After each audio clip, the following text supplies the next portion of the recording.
When you're working with workforce boards or you're working with organizations, is part of this a sense from the job seeker, or you mentioned younger people, that that's not for me. That industry is not me. I can't do that. There's a big myth right now in tech that you have to be really good at math and all these other pieces, and that's something that we, as we're on the road, we try to dispel that myth, right?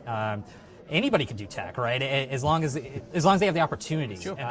All the programs that we create and we try to consult with workforce boards, we do that because there's no direct cost to individuals, right? So we're not creating barriers for individuals to be able to get into these industries. They just have to be able to go out and try it and be ready for these jobs of the future.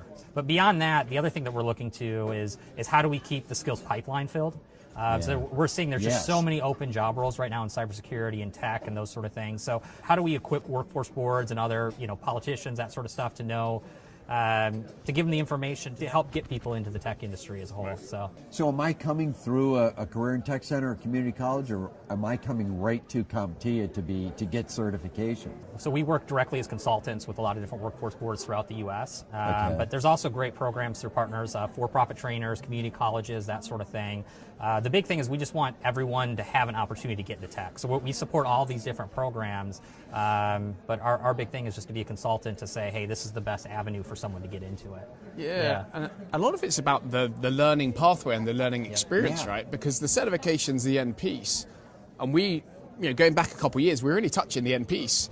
You look at the train to test ratio and, the number of individuals that are touching a CompTIA course. So that empowered us to get into content and learning and direct training as well, where we can control the outcomes and really control that quality and kind of bring in contextualized learning.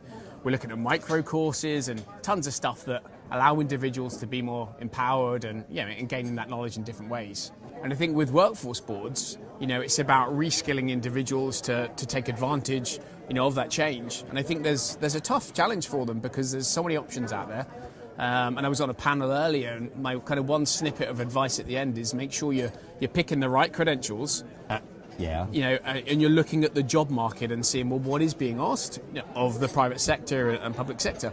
Making sure we're skilling individuals to tap into what is real.